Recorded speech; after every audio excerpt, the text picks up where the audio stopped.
ભારતના સંવિધાનના અનુચ્છેદ 174ના ખંડ 1ની મળેલી સત્તાની રૂએ માન્ય રાજ્યપાલ શ્રી આચાર્ય દેવવ્રતજીએ ગુજરાત વિધાનસભાના ચોથા સત્રનું આહવાન કર્યું છે।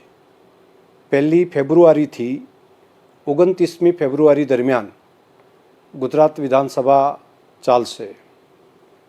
ખાસ કરીને કામકાજ માટેના જે દિવસો નક્કી કર્યા છે, રજાના દિવસો સિવાય, તે બધા દિવસોની અંદર કામકાજ અહીંયા ચાલશે। 2 દિવસ દરમિયાન 2 સત્ર, બાકી બધામાં એક સત્ર માટેનું અત્યારે હાલ આયોજન કરવામાં આવ્યું છે।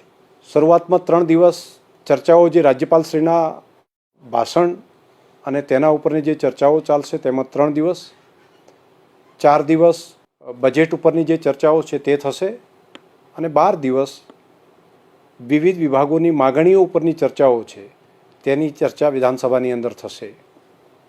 2 ફેબ્રુઆરીના રોજ બજેટની રજૂઆત વિધાનસભાની અંદર કરવામાં આવશે।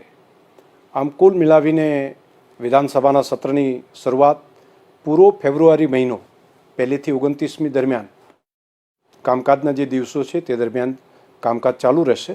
ધારાસભ્યશ્રીઓ, ગયા સત્રની અંદર એક વાત એવી કરવામાં આવી હતી કે માન્ય ધારાસભ્યશ્રીઓ પોતે ઓનલાઈન પ્રશ્ન પણ વિધાનસભામાં તારાંકિત અતારાંકિત બને પૂછી શકે, તે માટેની વ્યવસ્થા થાય તો વધારે સારું।